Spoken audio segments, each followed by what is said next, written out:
gala is a charitable event which is intended to demonstrate to polite society how presentable and well-mannered the touched can be.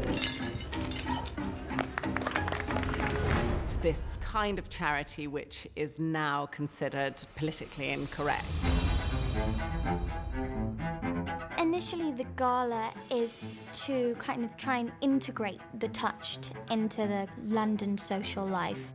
There's not a lot understood about the touched, so I think there's a lot of fear and ignorance towards people who are touched. The gala is to try and give a feeling back to society that whatever they may have seen or whatever the papers may be saying, actually these people are okay. Of course, all your turns will be used to minimal effect. The mission is to amuse. You'll also be wearing these, so people can comfortably identify you. As touched people, some of our powers aren't visible. Harriet's definitely not happy about having to wear the ribbons. It's actually quite dark. All the women just want to be normal and want to be at a party and wear a pretty dress and be considered normal parts of society. And society insists on compartmentalizing them and separating them. But I don't think they think too much of it. It's just another way of othering us. They turn from people into amusements. They're there to be funny now and not to be scary. You can wonder at them. Do we smile or perhaps? Don't be an ass, Carl. There's a lot of green screen in the making of Primrose. There's also a platform that I have to stand on quite a lot of the time that actually brings me up to Primrose height. But we also have a Primrose doll, which is my exact proportions, but Primrose size. It's strange enough just to see myself, like in a picture, but then to see a model of myself but double is quite scary. So to achieve the Primrose effect, we've got a whole bag of different tricks. When she's getting photographed at the party, we actually used 2 cameras simultaneously, where we had one camera as a master camera showing she's standing against a staircase and there are these spectators who are taking a photo with her. And then we have another camera on Primrose who is still standing there in front of them, but she's at her normal height. But the second camera is half the distance closer to her and half the height. So we have her on green screen, and then with our video mixing team, in real time, they're compositing it so that the director and the DOP and all of us can watch on the monitors, seeing Primrose in real time, looking like a giant from camera one's point of view. I've got to hand it to Anna. She's amazing dealing with visual effects and the process that we put her through. And roll camera. The Biglow Estate is a pretty fabulous place in its own right. What was really nice about using West Wickham, which is where that one was that the lovely staircase, it was perfect for Primrose and having the photographs taken and everything. It was just spot on. The interiors of this place are sort of legendary in architectural history.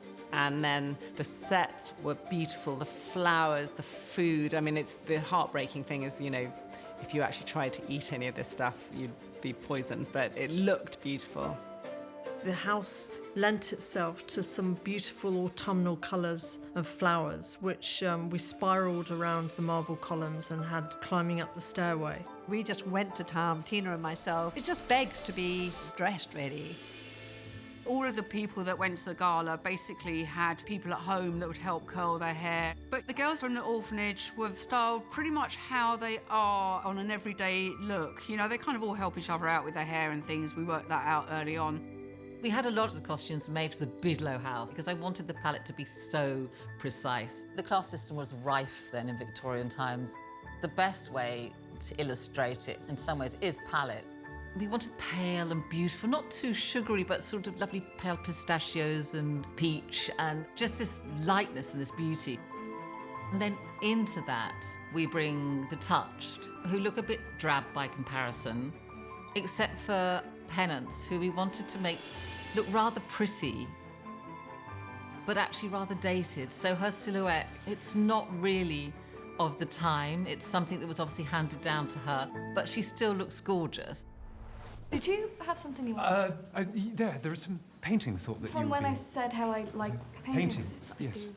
Oggie's most excited to see Penance at the gala because not only was he very taken with her at the opera, but in locking eyes with her at the very moment that he realised he was touched, she too witnessed who he truly was. And she is very willing and open and prepared to hear his thoughts and listen in a way that other people won't listen to him. I am a monster. You know you're not, though. It is Penance's job a lot of the time to help people understand what's happened to them is okay, and it's actually can be a good thing. But the one thing that really surprises her is that they have a mutual passion in different ways. Like their turns come from a passion they have, like she loves inventing things and he loves, birds, and they really bond over that. So I think Penance gets to step out of the role of therapist and they actually share more than just like a little spark. Like a murmuration. A great horde of birds. They're all moving as one, and then suddenly... Oh, I've seen that. Oh, I could watch for hours. They're both able to nerd out and not feel judged at all by the other one, and that's something that Oggie's never had before, and I think he feels seen for the first time by her. You were missed at the party. That would be a first. Lavinia's imperfect to her core, and not only is she got very politically incorrect ideas about difference and disability, she's also a snob and doesn't want her brother getting romantically involved with someone from a different class, never mind someone who is touched. You always assume the worst of everybody. They seldom disappoint. Lavinia's motivations, as always, are very complicated. And it's meant to be complicated. We want you to wonder, is she trying to hurt the touched, or is she trying to help them? How much does she know about what's going on? At the end of this episode, we learn that she knows some stuff we didn't think she knew. We want you to be asking all those questions about Lavinia. This is war.